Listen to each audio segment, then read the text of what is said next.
boa noite. Meus irmãos, Deus é fiel, amém? Há uns domingos atrás, eu estava saindo do culto, já era bem tarde, e peguei o carro e fui para casa. Na porta lá de casa, eu parei o carro e vi um carro na contramão em alta velocidade.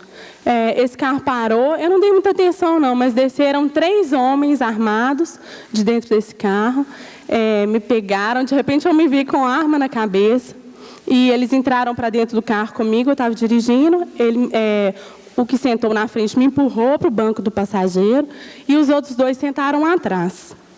Ligaram o carro e foram embora comigo pela cidade. E eu falei, meu Deus, e agora? O que eu vou fazer? Eu dependo totalmente do Senhor. E eu não sei o que eu vou fazer, mas o Senhor sabe. E eles falaram assim comigo, olha, se você reagir, a gente vai te matar. Eu falei, não, pode deixar que eu não vou reagir, não. Aí fiquei lá quietinha, mudinha no banco, né? Quando foi uma hora, ele falou assim comigo, olha, eu vou te liberar se você me der R$2.000. Eu falei, mas como que eu vou dar R$2.000? Eu não tenho R$2.000.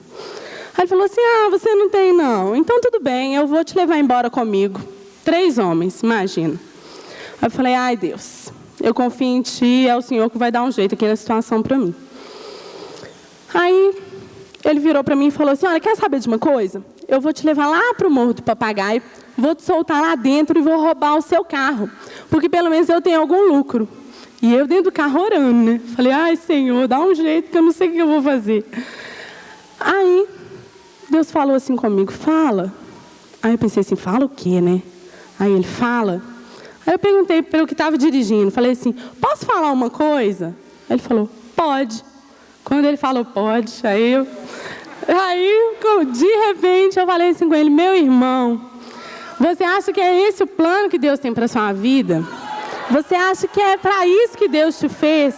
Não foi para isso não. Sai dessa vida. E comecei a falar do amor de Deus para ele. De repente ele parou no sinal, estendeu a mão assim para mim, pegou na minha mão, falou assim, você é tão legal. Aí ele olhou assim para mim, os outros já tinham abaixado as armas, né? Eu já estava até mais calmo dentro do carro. Aí ele falou assim comigo, olha, sabe de uma coisa? Eu não quero o seu dinheiro. Não quero te levar embora comigo, não quero seu carro mais, não quero nada. A única coisa que eu quero é levar você embora para a sua casa e deixar você lá na porta do mesmo jeito que eu te peguei. Aí eu falei, ai, glória a Deus. Aleluia. Amém. Aleluia. Aí eu fui embora para casa, eles me deixaram na porta de casa, eu entrei, eles me deram tchau, eu falei, Deus abençoe a vida de vocês, aí o chefão lá falou, Deus te abençoe também. Aí foi uma bênção, eu falei, irmão, dá glória a Deus, porque a palavra de Deus fala que o que é nascido de Deus, o maligno não lhe toca, amém?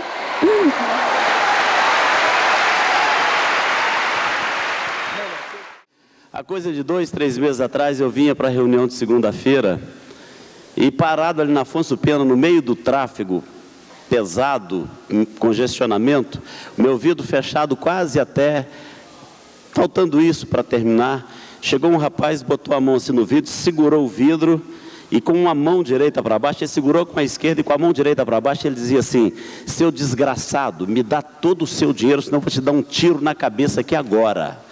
Imagina você no meio do trânsito, uma pessoa para, eu levei a mão para fechar o vidro, não conseguia porque ele estava segurando o vidro. Aí eu pensei comigo, bom, desgraçado eu não sou, porque eu tenho a graça, né? Desgraçado, coitado, tá ele. Eu olhei bem na cara dele, irmãos, e falei assim, moço, sai dessa vida porque Jesus te ama. Ele arregalou o olho para mim, tirou a mão do vidro, deu um passo e falou assim, moço, me perdoe. Me perdoe. Eu falei, não, vem cá que eu quero falar com você. Ele, me perdoe. E foi sair no meio dos carros e se mandou. Agora,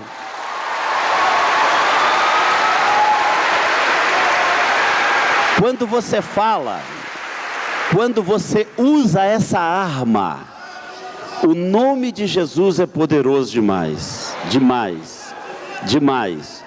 Quando você fala esse nome, o inferno treme. Eu já parei na Afonso Pena ali, irmãos, confesso para vocês, orando, pedindo o Senhor para mandar aquele rapaz de novo no meu carro. É coisa de louco, é coisa de crente. Mas eu falei, Senhor, se ele vier, eu vou sentar ele dentro do carro e eu vou levar ele para a igreja dessa vez. E eu já disse isso, eu vou ver esse rapaz dando testemunho aqui, como aquele que entrou lá na casa do pastor Márcio, roubou a casa dele, veio aqui outro dia, abraçou ele, pediu perdão, e hoje está reintegrado, trabalhando, recuperado, já foi batizado. Por 15 anos ele foi ladrão. 15 anos. É isso que Deus faz. Irmãos, o pastor Márcio pediu que eu contasse, a experiência. Eu vou narrar a experiência. O Francisco está aqui para confirmar para os irmãos aquilo que realmente o Senhor fez. Se porventura, ô Francisco, eu errar em alguma coisa, esquecer, você me ajude, amém? Pode me falar que eu comunico para os irmãos. Há aproximadamente 4 meses atrás, o Francisco, ele era um mendigo. Estava nas ruas de Belo Horizonte. Um homem que era cheio de chagas, é isso mesmo, queridos? Todo ferido. Um homem que foi abandonado pelos seus únicos colegas mendigos para morrer. E ele estava assim já no último momento de sua vida. Ele não tinha nenhuma esperança mais, nenhuma chance de vida. E ele, segundo ele foi abandonado para morrer. Os únicos amigos que o Francisco tinha, ele acabou de perder. Então o Francisco ali deitado, 3 dias sem comer, com muita fome, e já faltando forças para gritar, para falar alguma coisa. E o Francisco então, ele teve uma experiência gloriosa, irmãos. Ele falou assim, ele começou a orar e começou a chorar, algo que ele não sabia fazer, que era orar, mas ele começou a si mesmo falar alguma coisa. Ele começou a clamar a Deus misericórdia, se realmente esse Deus existisse, que ele fizesse alguma coisa por ele. Porque até então ele não tinha mais chance, não tinha mais esperança. E o Francisco ali pediu e clamou misericórdia a Deus, que Deus fizesse alguma coisa por ele, se realmente esse Deus existisse.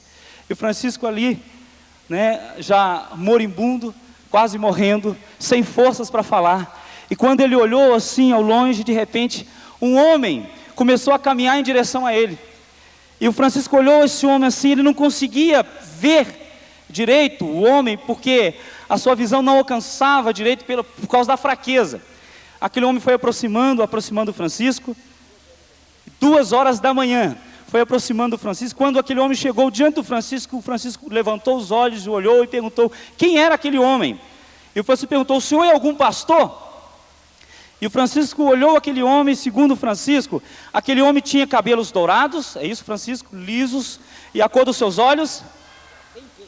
Um verdeado assim, sabe, um verde muito forte. Então ele viu a face dele, a sua face era uma face muito linda, uma face maravilhosa, como eu nunca tinha visto antes. A sua face era brilhante, brilhava, era uma face gloriosa. E essas roupas eram vestes brancas. E esse homem era um homem muito lindo, perfeito. E o Francisco então perguntou qual era o nome dele. E qual era o nome dele, Francisco? Ele falou que se chamava Emanuel. Emanuel. Então o Francisco, ele viu este homem, e este homem se apresentou como Emanuel, Deus conosco.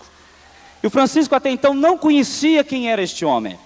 Então aquele homem, o Francisco foi e abriu o coração para ele, olha, eu estou morrendo, já há 3 dias que eu não como nada, estou morrendo, cheio de chagas, e fui abandonado pelos meus amigos.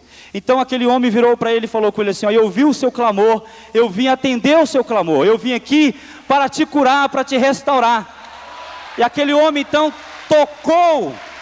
ele tocou o corpo do Francisco, e todas aquelas chagas, aquelas feridas desapareceram instantaneamente, sumiram, acabaram. E o Francisco falou com ele assim, Senhor, eu tenho muita fome, há 3 dias que eu não como nada, o meu estômago já está fundo, eu não aguento mais, eu estou muito fraco. E aquele ser tocou o estômago do Francisco, e o estômago dele foi inchando, encheu, e ele por 3 dias ficou sem ter fome. Você sabe o que aconteceu depois? O Emanuel falou para ele assim, agora, Francisco, eu vou te mandar um lugar, que eu estou sempre lá, sempre presente, e lá que você vai me encontrar, você vai procurar uma igreja chamada Igreja Batista da Lagoinha, porque lá você vai me encontrar. Você vai me encontrar nesse lugar. Eu estarei sempre neste lugar. E você vai procurar também um pastor por nome Emanuel, o qual fala com vocês. E eu louvo a Deus por isso. Ele, durante 3 dias, o Francisco então procurou a Igreja Batista da Lagoinha, e ele encontrou a Igreja Batista da Lagoinha. Aí os irmãos, alguém caminhou para a casa pastoral, ele foi lá para tentar encontrar com o pastor Emanuel. Quando ele chegou lá, ele perguntou à irmã na recepção, quem era o pastor Emanuel, se podia encontrá-lo. Irmão, olha, daqui a pouco o pastor Emanuel estará chegando, porque tem plantão. Aí passado algum tempo, né, eu cheguei, e o Francisco estava logo lá na recepção, e a irmã falou assim, este aí é o pastor Emanuel. Eu falei, mas não foi este que eu vi um outro. O outro era perfeito. O outro era muito lindo. E aí a irmã falou, mas este é o único pastor Emanuel que tem aqui, mas ele é diferente, ele é assim, mas é diferente. Aí eu achei muito estranha aquela experiência toda, né? Falei, Deus, tem alguma coisa nessa história aí. Eu me aproximei dele e falei assim, o senhor gostaria de conversar comigo, seu Francisco? Sim, eu gostaria, pastor. Vamos conversar. E fomos para conversar. E o Francisco então narrou toda essa história para mim. Ao terminar de narrar essa história, Deus falou no meu coração que Ele tinha enviado este homem até mim, para que eu pudesse orientá-lo em alguma coisa. Ele falou, pastor, este homem, o Emanuel que apareceu a mim, mandou que eu o procurasse aqui, mas eu achei que eu ia encontrá-lo aqui. Eu falei, você o encontrou, ele está aqui de fato, só que ele é espírito, ele está aqui em espírito. Ele mandou que você viesse aqui procurar o pastor Emanuel, para quê? Ele disse, ele me mandou porque aqui o pastor Emanuel ia me orientar, ia me dizer tudo o que eu deveria fazer. Aí, irmãos, acabamos de conversar, ele falou assim, você sabe quem é este Emanuel? Ele não tinha certeza, ele não sabia bem quem era Emanuel. Eu falei, então tudo bem, vamos ver o que a Bíblia diz sobre este Emanuel. Quando eu abri a Bíblia, caiu exatamente em Mateus, onde diz que o seu nome será Emanuel. Emanuel quer dizer Deus conosco, Deus conosco, Deus conosco. Emanuel é o seu nome. E o Francisco vibrou de alegria, porque viu que o Emanuel não era um simples homem, mas era o próprio Deus se manifestando a ele, como homem. Irmãos, naquele instante, o Francisco ficou assim, ele estava fora de si, sabe? Eu estava tomado por um poder, uma alegria tão grande, porque quem de fato se manifestou, apareceu ao Francisco, foi o próprio Senhor Jesus. E o Francisco falou, pastor, eu não sabia disso, então é o próprio Jesus? Ele disse, sim, é o próprio Jesus. E o Francisco ficou conhecendo então o Senhor Jesus. Essa foi uma experiência gloriosa na vida dele. Então, naquele mesmo instante, eu comecei a orar pelo Francisco. E quando eu orei pelo Francisco, o Emanuel falou meu coração. O Emanuel falou o coração do Emanuel acerca da vida do Francisco. Então Deus me colocou uma palavra profética nos lábios. E eu profetizei para o Francisco que depois de 3 dias, Deus ia enviar uma pessoa. Eu não sabia quem, mas Ele enviou uma pessoa que ia acolher o Francisco, porque o Francisco era um mendigo, barbudo, todo ferido, cheio de chagas, morrendo pelas ruas de Belo Horizonte em plena madrugada. Mas olha, naquele dia o Senhor falou comigo que Deus levantaria uma pessoa para acolher, para dar um lar, uma casa, uma família. E depois de 3 dias, sexta, sábado e domingo, aqui no culto das 10 horas da manhã, Deus levantou uma mulher, muito bem de situação. Esta mulher então estava do lado do Francisco, e Deus a inquietava, incomodava acerca do Francisco, ela nem conhecia o Francisco, e Deus falava no coração dela, até que então ela começou a ter um diálogo com o Francisco, e o Francisco contou para ela a sua experiência, e aquela mulher falou, Deus mandou te acolher, Deus mandou te ajudar, mandou te hospitalizar, e ela levou para a casa dela, me procurou, aleluias, louvado seja o Senhor. Aquela irmã me procurou e eu falei, olha, Deus acabou de confirmar o que eu havia falado para ele. Eu profetizei e o Senhor cumpriu a sua palavra. E essa irmã pegou o Francisco e o levou para casa. E ela cuidou dele, está cuidando muito bem. Louvado seja o Senhor, louvado seja o Senhor. Glória a Deus. Bem, ano passado nós estivemos ali na Gameleira e logo depois, quer dizer, alguns meses depois, uma irmã veio me procurar com a filhinha e com o esposo. Inclusive eles são aqui da nossa igreja, e ela já era convertida ao Senhor Jesus, e ela sempre vinha com a filhinha, e ela, como todas as crianças, cantava todas as músicas, porque a palavra diz que da boca dos pequeninos, das crianças de peito, o Senhor suscita o perfeito louvor. Então as crianças devem ir também, não é? E aquela criança ficou falando com a mãe, com o pai, que queria ir na gravação, mas o pai ainda não era convertido, então ele ficou preocupado, porque era uma multidão muito grande, e não quis deixar que a criança fosse. E a mãe foi, numa situação até delicada, que o marido também não queria que ela fosse. E ela foi. E a filha ficou chorando, chorando, chorando em casa, e chorou tanto na cabeça do pai dela, que ele acabou indo levar a filha. E quando chegou lá, colocou ela nos ombros, e já estava assim no final, na música Manancial, que a gente sempre também canta as músicas dos outros CDs mesmo, porque é um culto, né? E quando o pai começou a ouvir a filha cantando todas as músicas, ele começou a chorar. E aquilo foi quebrantando o coração dele. Ele não imaginava, né, que aquela multidão ia ser tão lindo assim, um povo tão organizado, tão cheio de alegria, de paz. E ele voltou para casa quebrantado, e quando chegou a esposa já estava. Uai, bem, onde você foi? Ah, eu fui lá levar na gravação, porque ela chorou demais, mas não deu o braço a torcer, né? E no próximo final de semana, nós tínhamos aqui um ensaio para o CD Aclame ao Senhor, não sei se os irmãos lembram. E ele falou para ela que ele queria vir. Ela até estranhou. E quando chegou aqui, ele entregou a vida ao Senhor Jesus. Aleluia! E nós vamos ouvir testemunhos tão maravilhosos, irmãos, assim. Testemunho de milagres e da graça do Pai.